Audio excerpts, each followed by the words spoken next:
Fervicent breakfast program only on the Nigerian Television Authority, the NTA. Yesterday, we encapsulated all we discussed with you by telling you, reminding you, informing you, enlightening you that together we go far. But if speed is really your concern, are you thinking of the outcome? Is it not better when we do it together? We build a team, there's team spirit, there's aficionado, there's patience. You know, we can relate with one another. Wow, it's a good thing. We wrapped up rivalries yesterday. We said no rivalries. Self-regulate and have a moral compass. According to what Toynrick told us today, it's all about building relationships.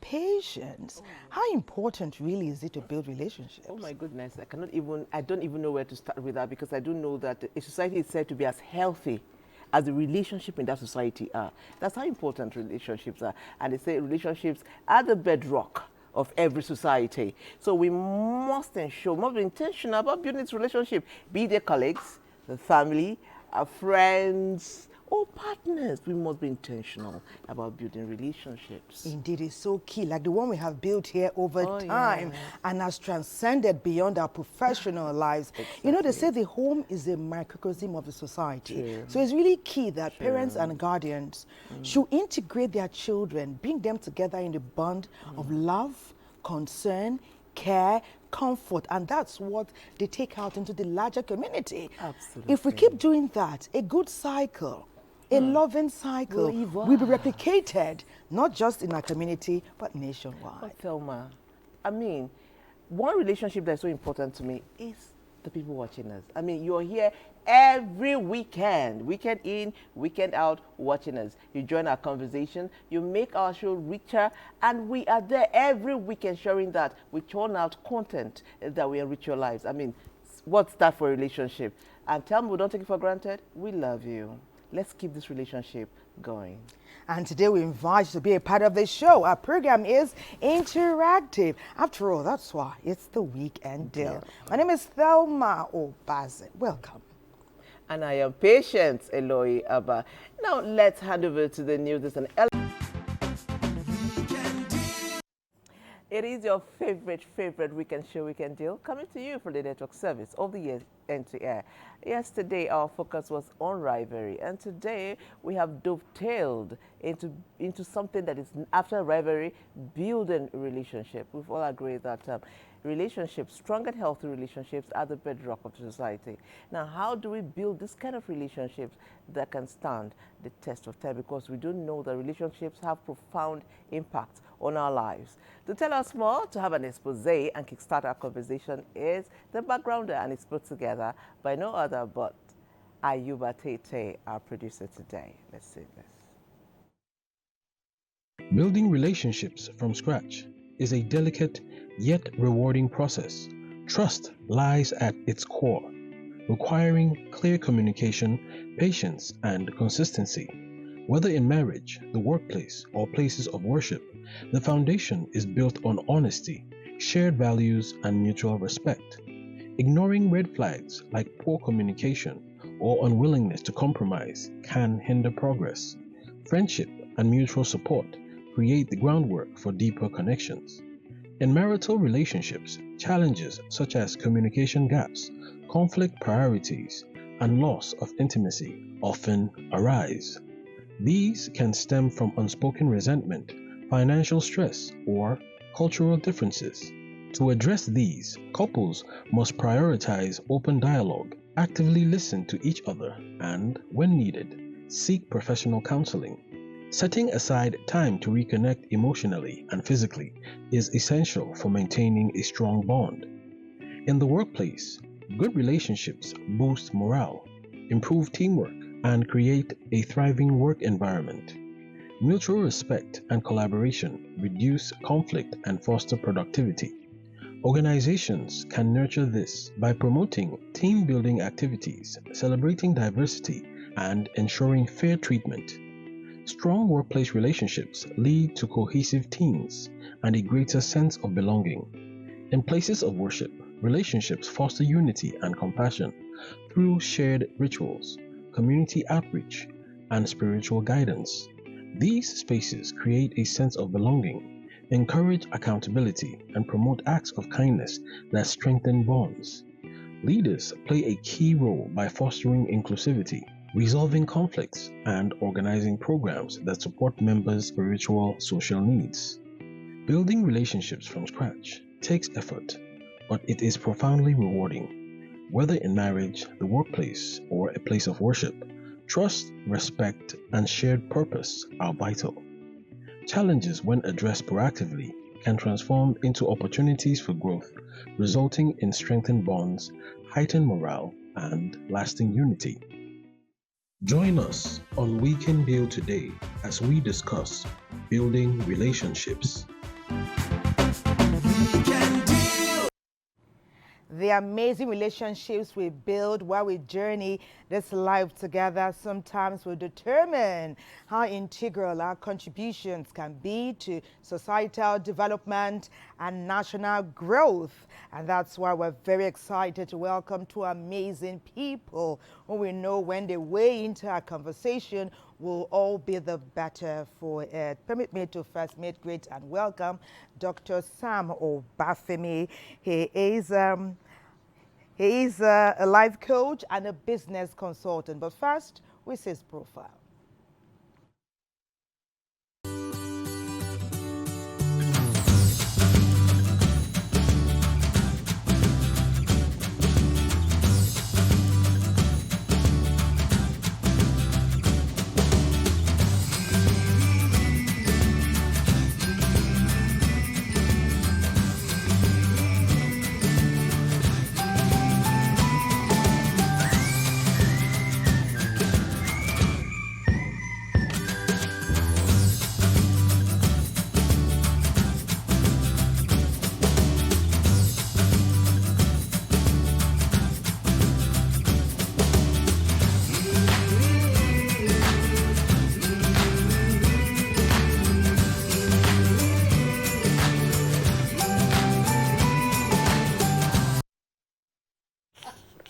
You're welcome to Weekend Deal. Thank you. I mean, from the laughter here, just tells you what we've been saying. They're just tensioning us. See that picture where they put their two hands together? Must you put your two hands together like that? Oh, you're welcome to Weekend Deal. It all speaks to the amazing relationship that they share. Okay, so their profiles together, obviously, because they are a couple, but his wife is Dorothy Hersey. She is a grief educator and life re-entry. Am I right? Coach. Yes. Coach, yes. So, I mean, you're welcome to Weekend Deal. Thank you very much. So, I mean, I would start from the real beginning. And like I said, before we came on air, your relationship and your love is palpable. You come into the studio and we all felt it. I mean, how did you build this? I mean, I'm not jealous, but how did you build this? I'm not jealous. Wait, see. So, I don't have to take that. Background story. Yeah. I was married 2009, and then my husband died 2018 November. And he was married, and then he got divorced, and we met. You have to put your hands together to emphasize the met.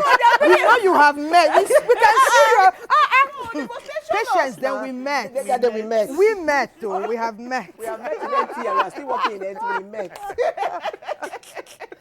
Oh, Oh, nice, nice, nice. Yeah. You know, it's particularly beautiful because it's like a second chance story. And a lot of people Yes. think that once the first one, something goes awry, Yeah. it never gets better. But Yes. this is just a testament to the fact that you can always find love. Yes. Wow. So tell me, what was it about her that you saw that you said, for my second one is Dorothy? What was it? You know, because I support a lot of businesses and it's usually a very intense experience. The first thing that attracted me to her is how solid she is, very stable. She's hardly moved by any pressure or tensions, and that was very remarkable for me. Because coming from the background where I'm a community leader, I do a lot of business work, and there's a lot of pressure and having to work on several people who look up to you. I needed to be with someone who is stabilizing. Grounded. Yes. So she grounds me. Wow. And that really was the first thing, and it's been so since we met. Very interesting. We thank you for the level of ground. You are breaking ground here with us today. Thank you, Dr. Samufemi and Dorothy. We're going to do it together, and you will enrich our lives by association, the entire nation that is watching us today. Very beautiful story. Second chance at life, second chance at growth, second chance at meeting you all and impacting us. Yes, look. You've already said you are together now. We know. We want to now spread your experience national. So not everybody will be is looking for love or wants to get love today. They want to tap into your innovation and ingenuity. You know, Dr. Sam, I've read about you. I've been opportune to hear other people talk about you, but I've never heard your story such as it is today. So I know that we'll delve in. But I'm curious about Dorothy. Very curious. When you say re-entry, life re-entry, grief educator, life re-entry, what does I understand the grief educator part of it. What does life re-entry mean? Do they exit life because they've been, they've faced loss, you know, and how easy, how do you prepare people for that re-entry? Okay, so most times when people face loss or great trauma, it seems like all hope is lost. It seems like, where do I go from here? There is nothing left for me. For some people, either whoever they've lost, their parents, their children, their spouse, anybody's like, that was my whole life. So it's like my life has ended. I'm still alive, but I'm not living. Yeah. So life re-entry means taking those steps, small steps daily to re-enter life. And one thing that grief does is that when you experience a loss, it changes you forever. I tell people, I used to tell him that if he had met me maybe before my late husband died, he might not have liked me. Because the Dorothy he met after my husband died was a different, or is a different Dorothy from the Dorothy before 2018. Wow. You had to intentionally become grounded? I think I've always Or been... take a different path? Yes. What's different from that Dorothy and this one? How did So the loss Dorothy, change you? yes, the Dorothy before 2018, I have always just been just me. People tell me, oh, you give good counsel, you know, you talk well, you advise on relationships and Yes. all that, but you know, I never took it serious. I just felt it was one of those things. So people are drawn to me for advice and counseling.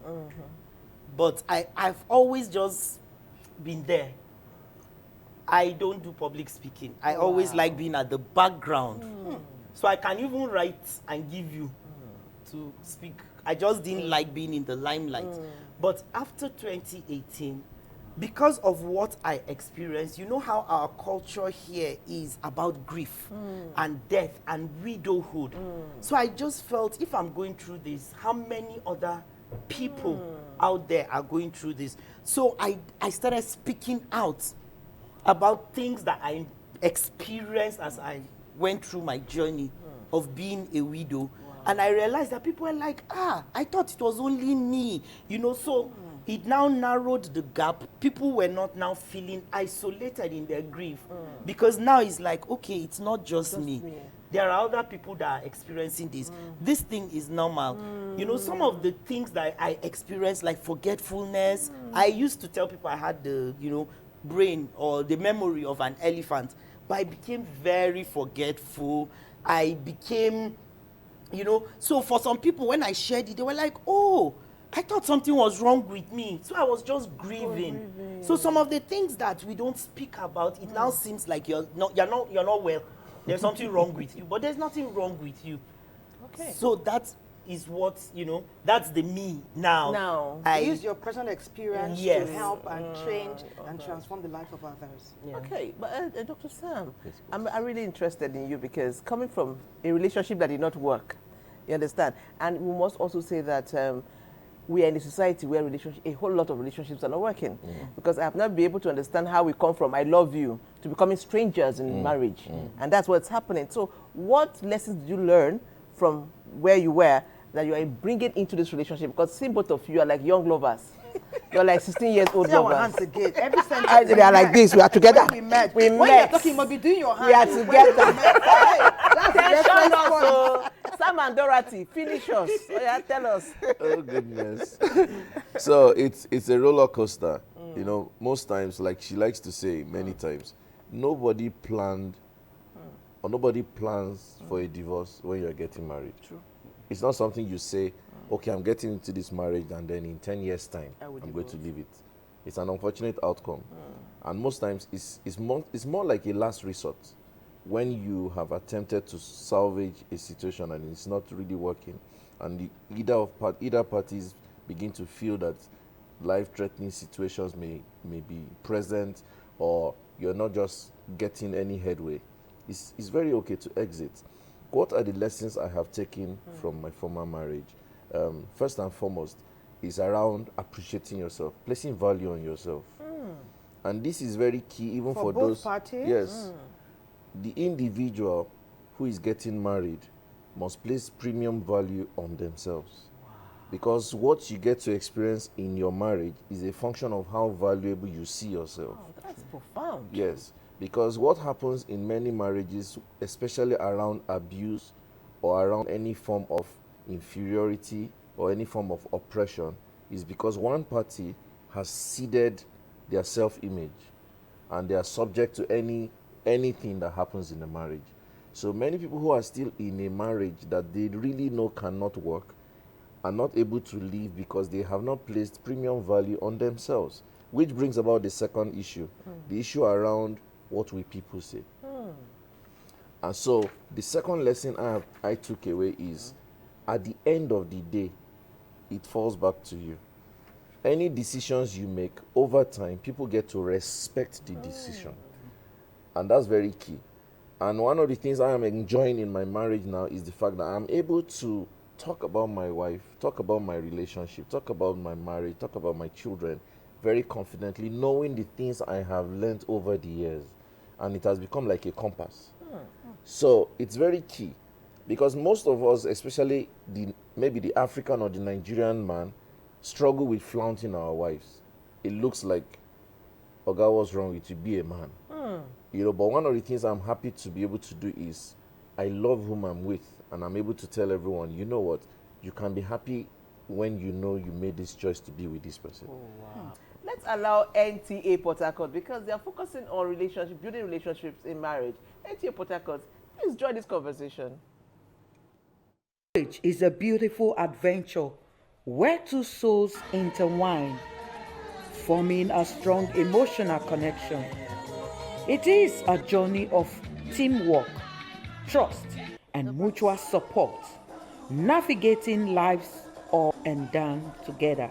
Building relationship entails love, it entails understanding each other, it entails probably appreciating the strength of each other and galvanizing those strengths to move forward.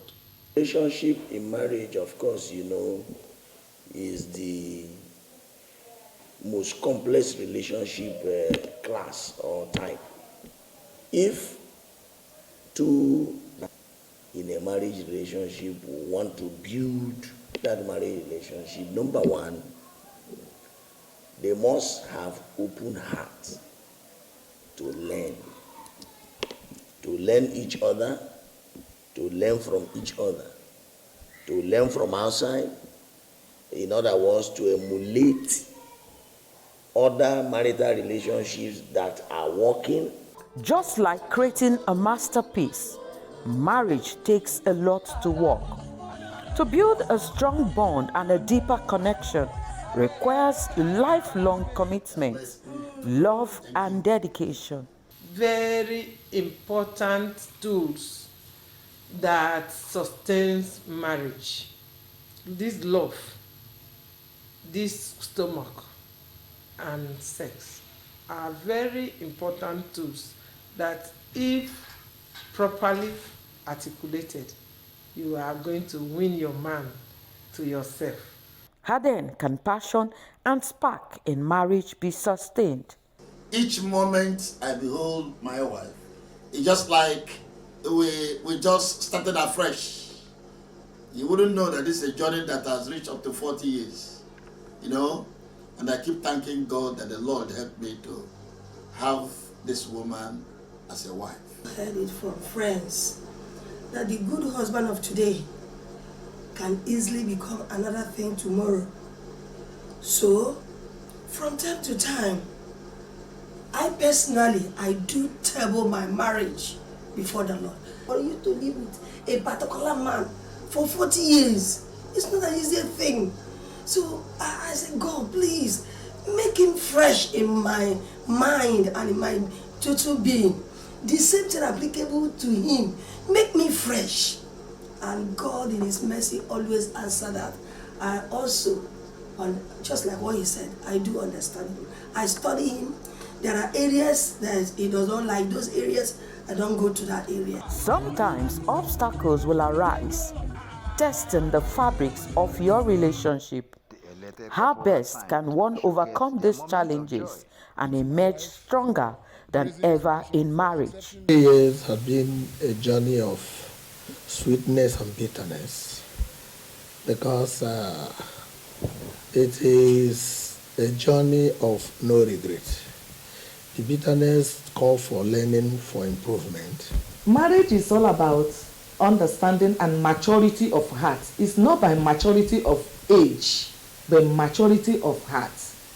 There is no marriage that is this sweet all through and smooth.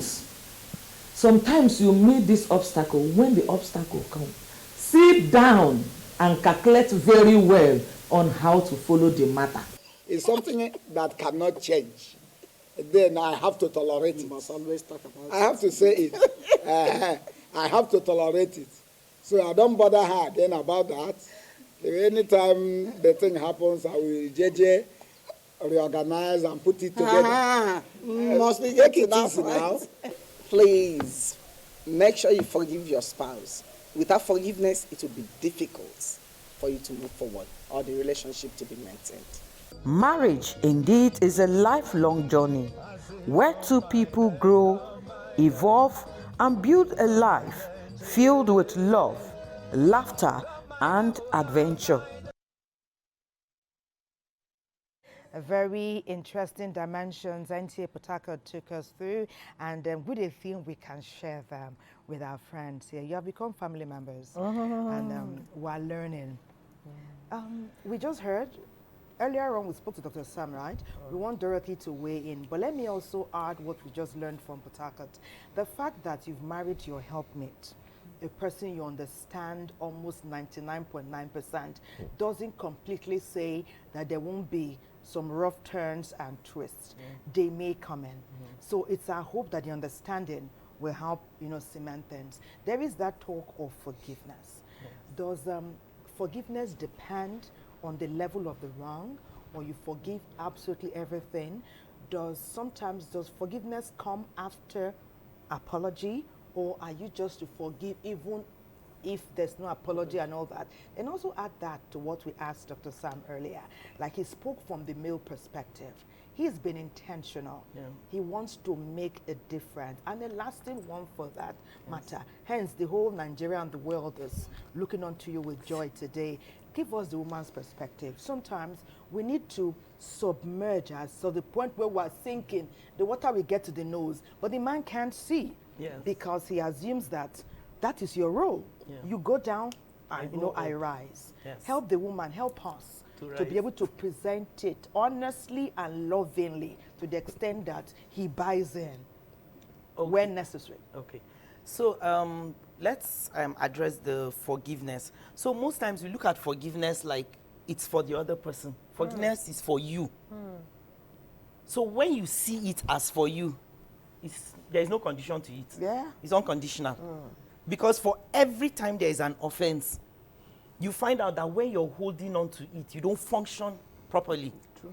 But when you release it, so sometimes people think that if I forgive, I have to continue or maintain that relationship as it was. But it's okay for you to put boundaries.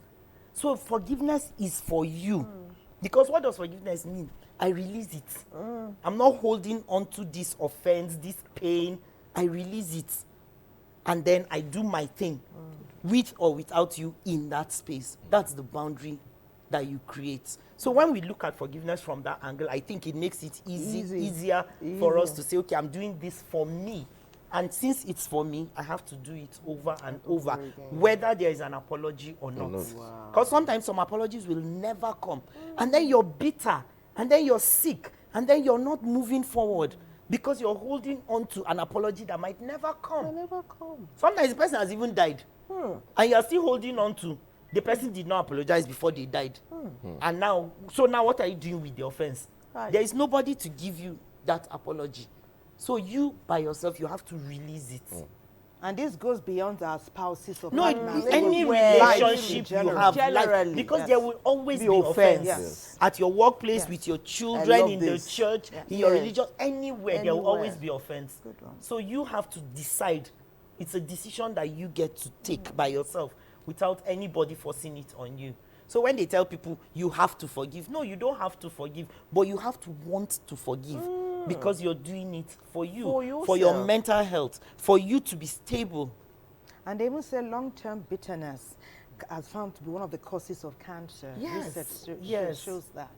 Yes, so it's it even is. integral for our It health. is. The other part, we're being submerged. We don't want to drown. Are we being in submerged, some cases, or we submerge in ourselves some cases, sometimes? yeah. Well, sometimes to we keep submerge. a relationship. Yes. So just like Mr. O had said earlier, you have to place value on yourself as the woman. Because sometimes it's because you don't place value on yourself that the man does not even see value in you. But you have to place value on yourself over and over and over again. So that, because I think, when did we have this conversation where we were saying, I don't know the statistics, but most times you hardly see a man put his life on hold because he got married. You hardly see a man not pursue his career, drop his friends, stop his hobbies. A man does not do that. But for us women, meanwhile, we're the ones that can multitask. Yes. But for us women, we just feel, I have to just be this role. Wife. Then when children come, mother. Sometimes wife and mother. Sometimes we now keep the wife. I've done wife. I'm now mama, somebody. And that's where the trouble even starts. Yes, that's where the trouble starts. Because these children now grow and they leave, and then there are two strangers living because you've left that relationship. It has gone stale and sour. You guys are now strangers. You don't know yourselves anymore. Because over the years, you focused. And then the man sees that, oh, okay, she no send me. Let me do my thing. So he's rising in his career. He's achieving all his dreams. Meanwhile, you had dreams. You had dreams to write a book. You had dreams to travel. You had dreams to go back to school. You had dreams to start a business, to run a company. But you say, let them grow up, let them grow up. And then, yes, you now become mama doctor, mama engineer, mama lawyer. And then they grew. And then they grew. and they start their own lives. And then you are. And then And the nest is empty. yes, the nest is empty, and then you're now blackmailing the children. People don't call me, don't come back home, and they're wondering, this woman leave us alone now. Oh my goodness. And we know you are our mother, we love you. Then that's where I use the last wrapper on my back to take care of you. And the child is wondering, did I ask you? You brought me into this one. No, you know, our mothers can blackmail. I sold my gold. Women. I sold yes, my I last sold gold my last gold to pay for your master. Exactly, because I wanted you to. And the person even asked you, I did not ask you. I did not ask you, and truly they did not ask us. So as women, we have to also learn to prioritize ourselves. And build our dreams alongside. And build our dreams alongside. Some people will tell you that, oh, if you pursue your dream, the home will scatter. But the home is not just for one person to build. Oh my goodness. Yeah. Both of us are building this home. Yeah. There is a balance. I work. I'm a career woman. I have my businesses. I've written books. I've just not gone back to school. Some people like books. And that one is a choice. It's not because it has anything to do with childbearing or anything. Some people like book. I've left it for them. Doctor, professor, like this. We know them. We know them. You know, but for every... Very nice. Yes, very But for nice. every dream I've always wanted, I pursued. I'm still pursuing. There's nothing that is stopping me. We have 4 children between us. There's still, none of them is even in the university yet. They're still secondary school and primary school. But we do our thing. And the thing about this is, mothers think, oh, I'm doing this for the children. But children are seeing you. Some children might grow up and become resentful. They're not even proud of you. You've not developed yourself. Wow. So where other children are saying, oh, my mother is the DG of SEC, and then they are here wondering, my mother just remained. Even if you had a first degree or a master's, but you just remained there all these years, 40 years, 30 years. You stayed at home. Even if you were not a stay-at-home mom, you get. But you didn't develop yourself. You didn't go after your dreams, Yes. your aspirations. So for some children, they now become ashamed of you. For some of the girls, they look at you and they're like, is that all there is? To just get married? And that's why you see feminists and people not wanting to get married, because they're wondering, my mom just got married and that was Is this it? Then they see your before picture, you were wearing mini skirt and what do you call that? Keep Lagos clean and all those things. And they were like, my mom was a babe. What happened? Was it marriage? Was it marriage? And that's their conclusion. It was marriage. It was when she became a mother, when she became a wife. She stopped.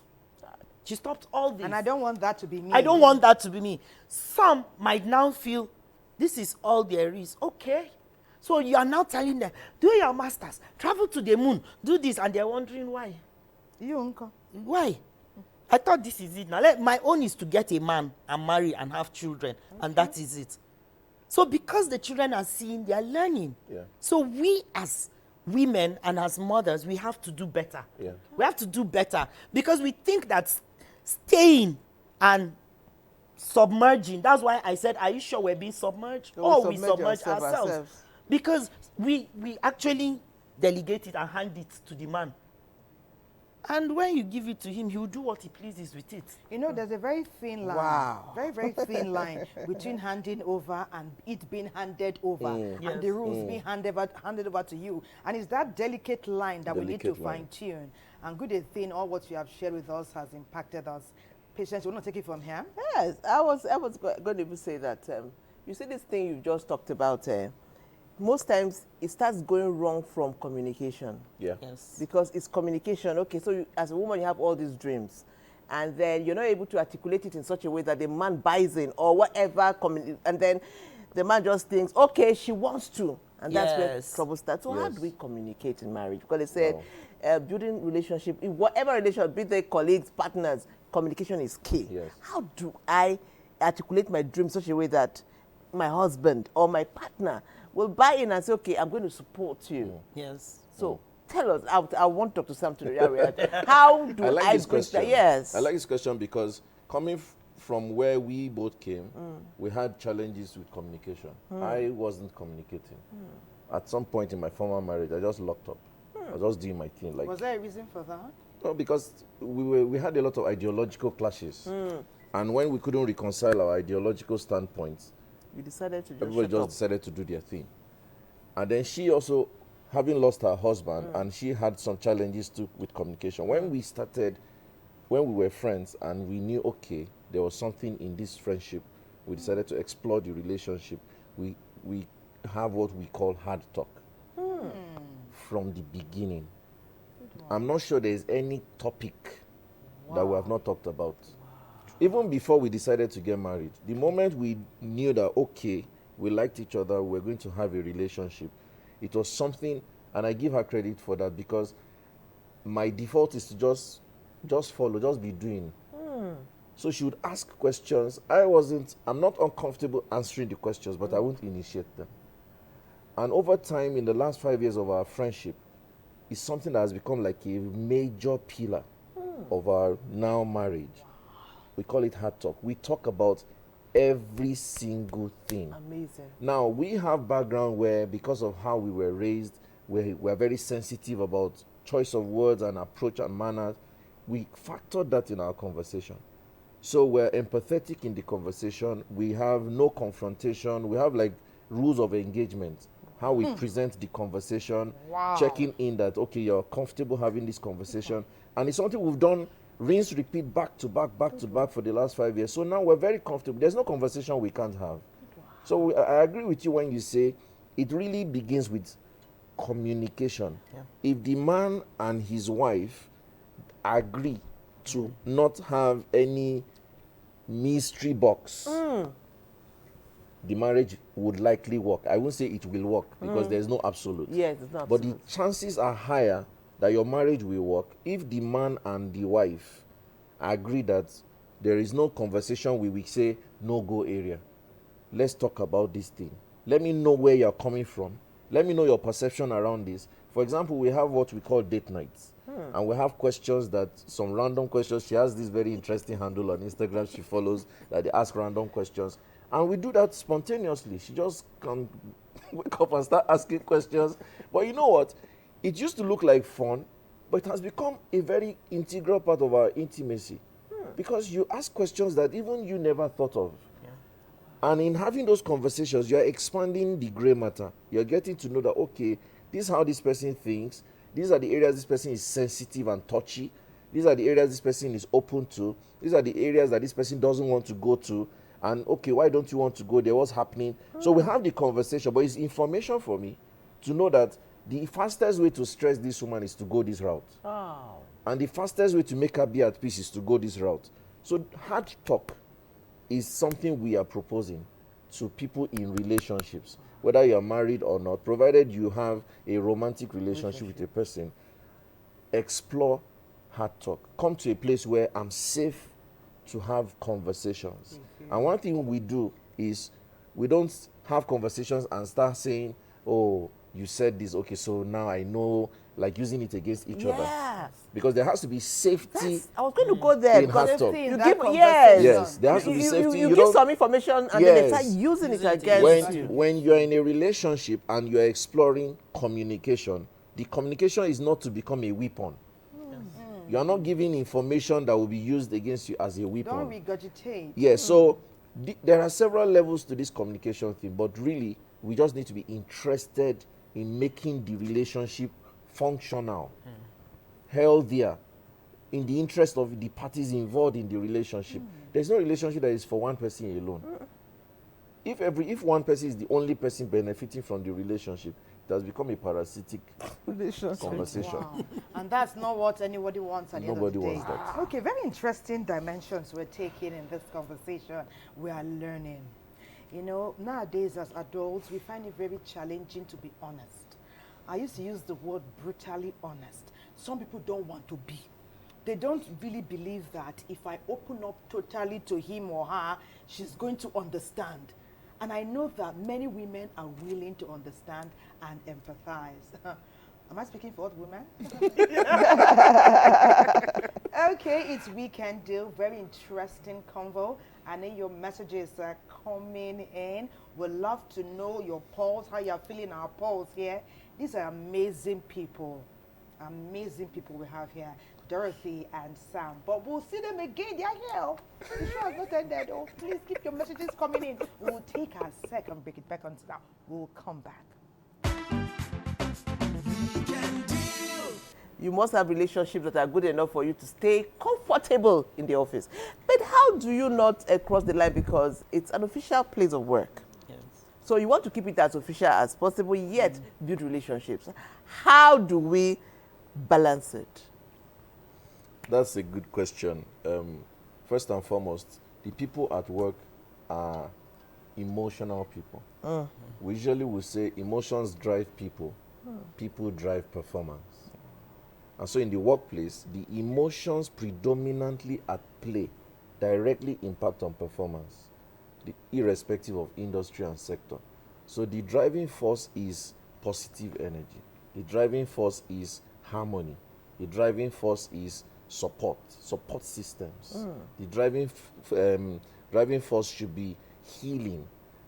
We're a team of people that have different traumas, different upbringing, different pressure points, different challenges.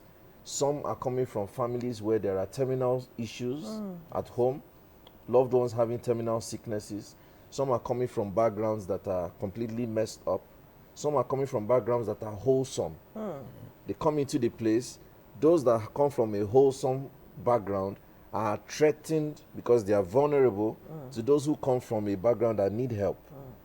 And then those that come from a background that need help are meeting people who are wholesome, and there's this place of, I don't know how to fit into their life because they seem completely okay. So the workplace is a very sensitive place where people should become better, not just about the work. Because everywhere you have worked, there is a tendency that that relationship is a lifetime relationship. So some of us that have worked 20 years ago in some places, we now meet somewhere totally outside the country itself. And so workplace is not just about all you come here is to do your work, face your work, and go your home, and just be professional. No, there are levels that are beyond that. So workplace relationships should be geared towards making sure the individuals in that workplace become better off by the relationships in the workplace. Let me go to the community. It's almost like the same narrative. Yes. We have now we have high walls. Yes. You know, we all come from Abuja. Is like no man's land. We've all come from different parts of the nation. Let me use here as an example. It's also happening in our neighborhoods. Yeah. We are unable to, that warmth we had when we were younger. When I was young, I could just be lost from 8 o'clock till 8. You know, once it's 10 to 8, maybe there was a program, maybe it was news, maybe it was Kokora Done or something. They know I will come in with my entire entourage, 8 or 9. They were all male. We just walk in. Nobody worried, nobody wondered. If I was missing, if my mom saw one of my friends during the day, he would tell her where the rest of whose house we were in. Yes. That is no longer the case now. In fact, we intentionally protect our home, our brood. Yes. Is there a way we can go back to where we were? Are we missing something? Are we not handling some things well?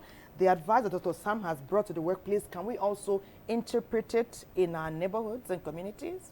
Will it work? To an extent, no, because it starts with trust issues. Yes. We have a lot of trust issues.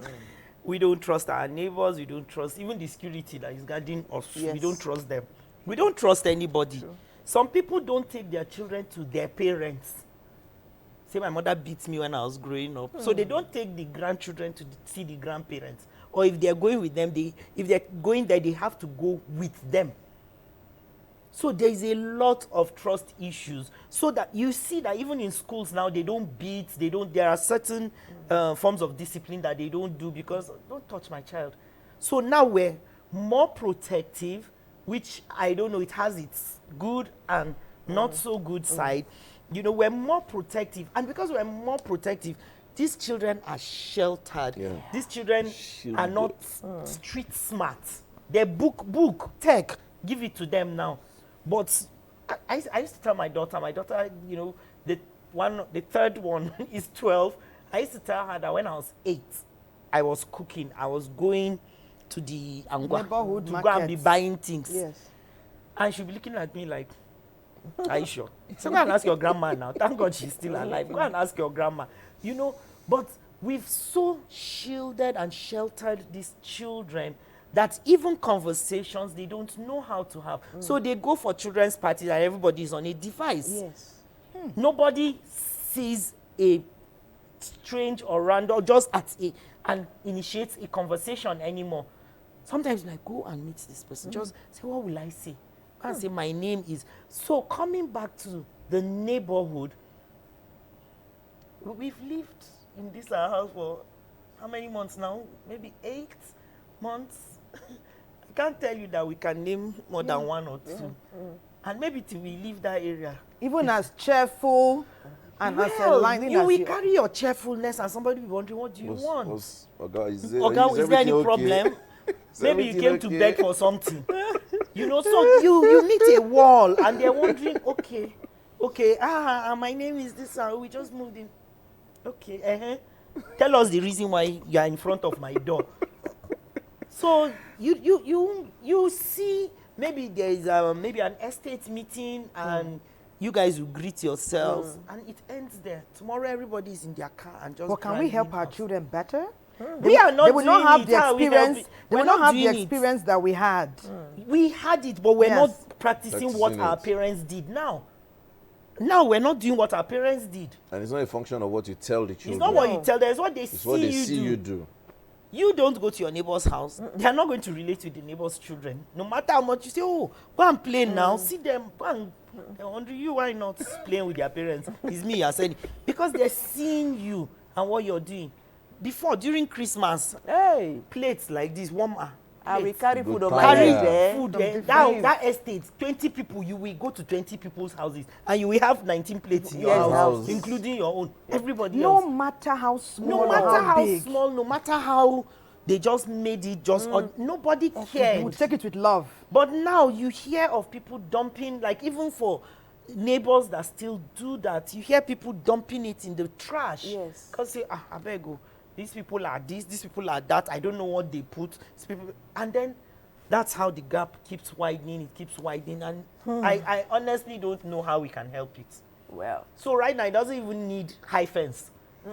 Yeah. It doesn't need high fence. The fence is psychological. Yeah. It's even, it's already what there. do they call that? It's borderless, fenceless. No, the house is... Okay, yeah. Even if they're Shared fence- blocks. They shared blocks. So it's not as if your wall is even different. No. If you knock on your wall, they will hear.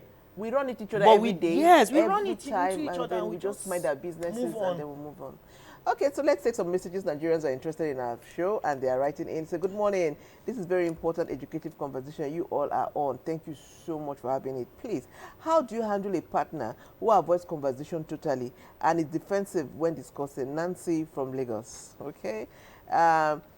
You say you have discussed so many issues, but you've not discussed the African norms and beliefs of marriages, especially in the area of financial obligations, money matters, husband and wife's responsibilities. Please talk about it. Okay, I like your analysis on this topic. You have touched all very important aspects. Please help me thank both guests. Okay, so thank you. What do you say if you are bent on communicating with your partner who is insisting that you talk too much? So I decided to keep quiet and allow peace to reign. As a Muslim, I like to stay away from anything Allah detests. Almighty detests divorce, and I will not venture into it. So I just keep quiet. The messages are coming in.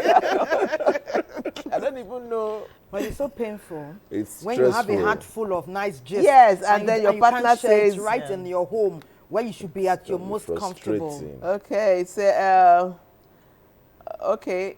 Hello everyone. Love what Dr. Sam said about complimenting and helping your husband. Please preach this to men. Currently, I am divorced. I am separated. My ex saw me as a threat, that I'm too strong, instead of appreciating all that I bring to the table.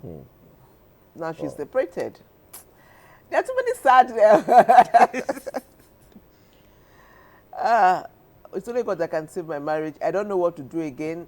Communication is not working. Understanding is not working. I am almost getting divorced. Wow. After, she added, after I put my all. Wow.